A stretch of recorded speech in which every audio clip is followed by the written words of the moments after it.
Welcome to another edition of the OK Preps Extra podcast. We're happy you joined us. I'm Patrick Prince, joined as always by our high school sports editor, Barry Lewis. Very good to see you. Good to see you, Patrick. Yep, always fun, our little Tuesday gig here. All right, let's get into post-game handshakes. It's been in the news lately with what happened with Oral Roberts and North Dakota State, what happened with Booker T. Washington and Owasso, and then Sunday with Michigan and Wisconsin. There have been suspensions and some fines and a lot of discussion. For our conversation here, Barry, you and I are going to stick to the high school level. First off, why don't you kind of recount what you saw at Booker T on Friday night?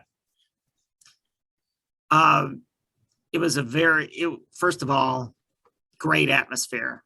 Maybe the best atmosphere for a high school game I've seen. Well, definitely this year, maybe even longer than that, because it was a battle for the Frontier Conference title. Booker T, with a win, could have had sole possession of it, and Owasso was trying to get a share of it, which they eventually did. And two great teams, and it was a capacity crowd at Nathan E. Harris Fieldhouse at Booker T. I mean, it was close to a capacity crowd when these teams met a month earlier at Owasso. So just tremendous crowd, so intense. And the action on the court matched it. It was intense in the stands, intense on the court. And it was a great game, just as the game that Booker T won at Owasso in January was. This time, it's very similar game, similar score, except that Owasso wound up with the win. It's just very physical game, just very emotional. There had been a lot of trash talking before the game. Well, even before they first met in January. And the rivalry is intensified even more because Aaron Potter, Booker T's leading scorer, moved from Owasso after last season. So that just adds fuel to the rivalry. Sure. And very physical game. And so when the game ended after Owasso won, it was just, I don't know, it was an instinct in me that having seen the ORU game the previous night, I just had although the atmosphere and the crowd may not have been the same that night because they didn't have a bunch of fans from the visiting team there for the ORU game. Mm-hmm. The action I saw on the court just seemed really somewhat similar. I just had a vibe that something was going to happen. So I was like paying really close attention to the handshake line. And I was wishing they wouldn't do handshakes. And it was sort of actually also very reminiscent of the TU Bowl game. The feeling I don't know, just maybe having watched these games for 40, 50 years, that sometimes you get a sense when something bad's going to happen after the game, as far as an exchange of words. Once it was very similar to the ORU situation. Words erupted because there had been so much history. And then as Owasso was going into its locker room, then some Booker T players were chasing them. And thankfully, coaches and security people and others were able to step in before the thing blew up and something occurred that you couldn't take back. Thankfully for that. Was this just a couple of players, or was it most of the players? It's just like the ORU. It was just like with the ORU. If you saw the ORU game, it was incredibly similar. It starts with a couple of players exchanging words. And again, this is something, there's exchange of words on social media, carries over during the game, carries over after the game. And obviously, and then it just all ignited. And just when it stopped just close, it stopped just before there was a major problem, thankfully, because the security people and coaches were able to get the teams separated. But it's a little more scarier to me than the ORU situation, because the ORU game, everything was out in front of you on the court, the way it was situated at the Booker T, that you've got players chasing Owasso into the locker room into a hallway. So and you don't know what's going to happen out of sight. But thankfully, nothing really crossed the line, but it was so close to happening. And just thankful for all involved that nothing did happen, because if anything happens, I mean, player just gets suspended or worse stuff happens. I mean, first of all, both those teams' seasons are probably ruined. Yeah. Players will be suspended. It's just so after seeing those in back-to-back nights, I mean, I had the thought had come to me after the ORU game. It's like, let's just get rid of the handshakes right now, handshake line. And then to see what happened with Owasso Booker T, it's just time to do away with handshake lines after the game. It's just the risk reward. It's not worth it now. It's just sort of the way society is now. You got social media ratcheting things up. And another reason also that I was concerned with the Owasso and the Booker T situation is the fans were also emotional and it's capacity crowd. And you had every security person on the court trying to deal with the situation on the court. And I was afraid that something was going to erupt in the stands. Well, I would say I can't be sure every security person was on the court. It looked like it because that's where they were needed. But I was afraid something was going to erupt in the stands, and don't want to see that, obviously. But thankfully, everything got settled down fairly quickly. But it's just not worth it. And you bring the crowd aspect into it. At Booker T, like most of the new facilities, there is separation between the fans and the court. So that is good. That's a good thing. Some people regret that we don't have the old type gyms where fans were on the court. It's like, oh, those led to such bad situations. When sure. I mean, as we saw it happen, TPS and other schools had problems. I mean, going back in the 90s, I remember there was sort of a stretch 90s, 2000s, where there were problems with fans being right on top of the court, and then a fight breaks out, and then there's all types of chaos. So just let's eliminate the chance for chaos, mayhem, suspensions, get rid of the handshake lines. Do you draw any distinction regarding your stance on this, distinction between college and high school? When you say get rid of it, do you just mean high school because that's obviously what you deal with mostly, or would you say get rid of it in college as well?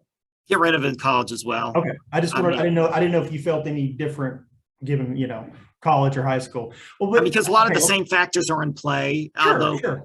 Well, let me play devil's advocate for a second, Barry.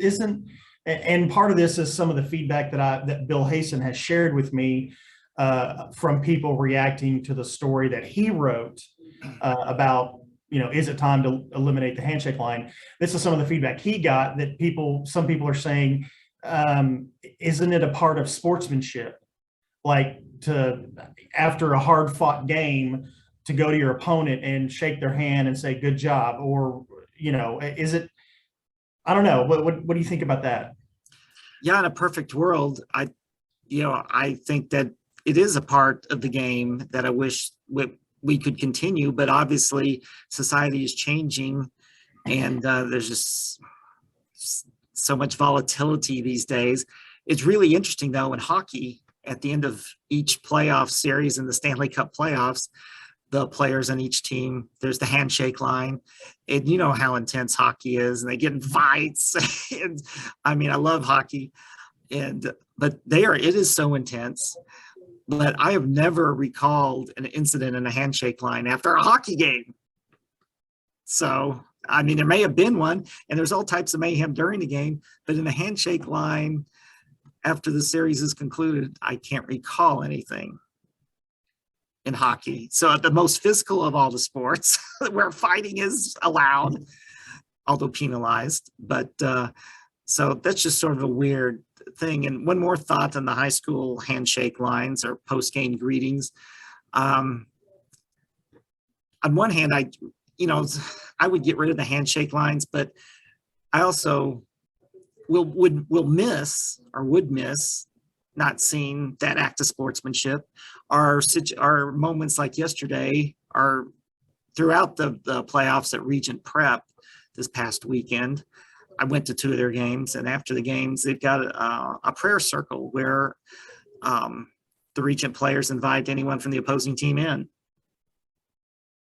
I mean, that's a really beautiful sight. It was especially meaningful that happened yesterday after all the mayhem we've seen over the previous 3 or 4 days. So, yeah, I would miss it, but I've talked to some other coaches, and I think they're also high school coaches, and they're also concerned about the handshake lines now. And face it, the kids see what happens in the NBA or college, and they emulate that behavior. And so I'm not talking about just handshake lines, but other things too. But I'm sure most of the players were aware of what happened the previous night with ORU. And sure they were. Sure they were. And so they see nothing real, so it's just not worth it anymore. It's just sad. I really like what Coach Montanati said for Owasso, where he just said, and this is kind of where I would kind of lean on this, Barry, although you see far more basketball than I do. He just said if there is like an emotionally charged game and he doesn't feel it's a good idea, then he just won't put his kids in that situation and there won't be a post-game handshake. I kind of like that. Just where maybe you don't eliminate it altogether, but coaches just say, hey, look, if we feel it's in the best interest to not shake hands after the game, we're not going to do it. And in that same story, Booker T's coach Eli Brown, he said that it was worth looking at, but then if you read the quote, he seemed to lean toward not getting rid of it. That's how I read his comments. Did you read it, Barry? Yes, and I think, everyone would aspire that there could be good sportsmanship shown after a game, and maybe what Coach Montanati said, maybe that can be the common ground or the middle ground we can find in this situation, and that there would be no negative thoughts of, hey, after a game like that the coaches just sort of nod to each other, wave and point to it's okay, and that there's no negative things cast upon them saying, hey, you're not shaking our hands. Yeah. Just understand that, hey, just congratulations, we're waving from afar, and we're heading to the locker rooms. Another thing complicating the Booker T Owasso situation is the locker rooms are you have to cross each other to get to the locker room. Like Booker T's bench is on the opposite side of its locker room and vice versa. So that complicates things. It would be easier if Booker T's bench was on the same side of its locker room, so the teams never have to cross paths. That's a great point. Yep. Okay, that's a lot to process here. Do you think the OSSAA will look at this? You think there's enough momentum where it'll get addressed, or is it just kind of a hot topic right now that will just sort of, calm itself out and nothing will happen? What do you think?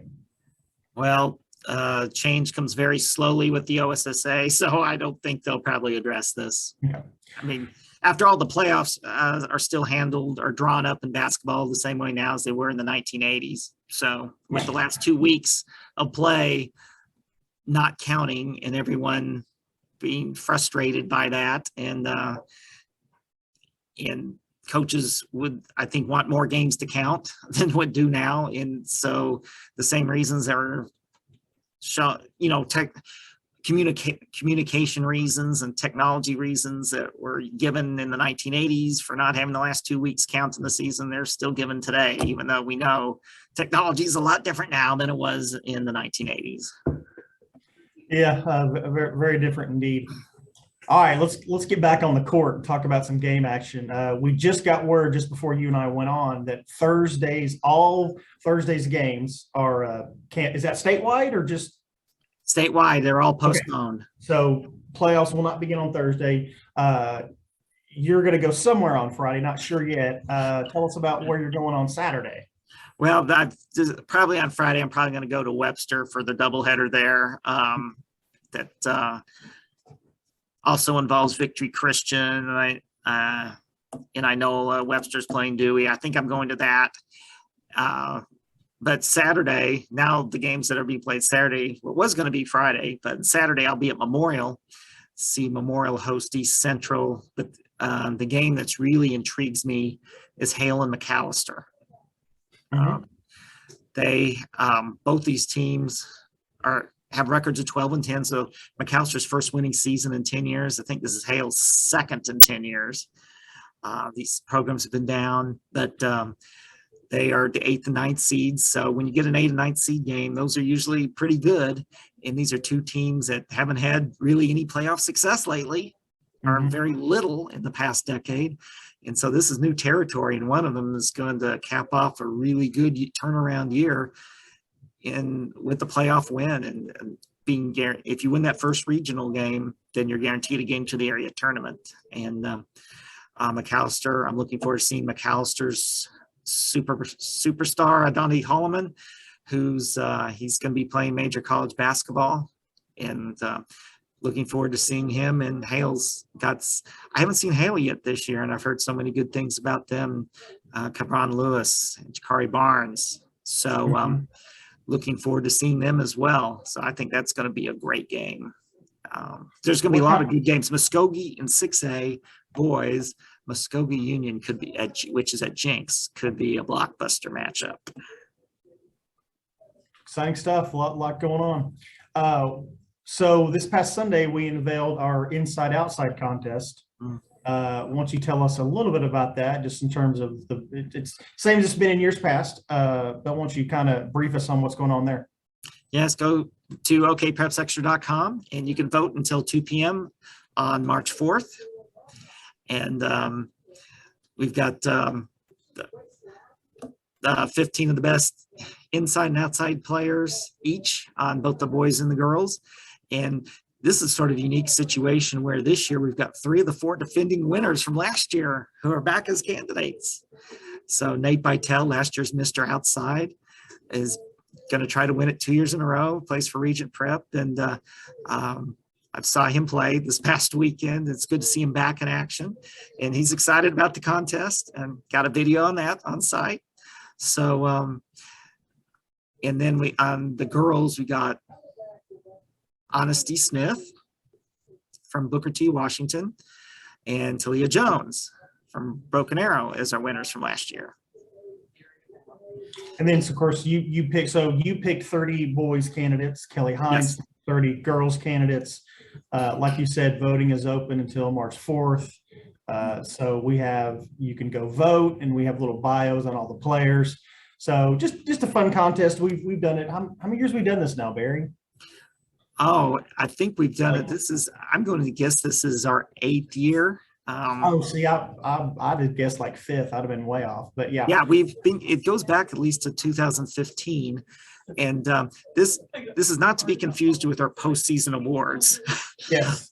Because those all world awards, we take in the postseason awards, we take all the postseason performances into account. So those there's still a lot of season left to play. But these we want to give the fans their opinion on who's the best player as of right now. So, and this is the way they can express it. Sure. All right, Barry, let's leave it right there for this week. I always appreciate the knowledge and enjoy playoffs, assuming there won't be more cancellations, hopefully not. That's a big assumption, Patrick. It is. I'm always hopeful, Barry. I'm always hopeful. Hopefully there'll be some games, and hopefully we can we'll recap next Tuesday.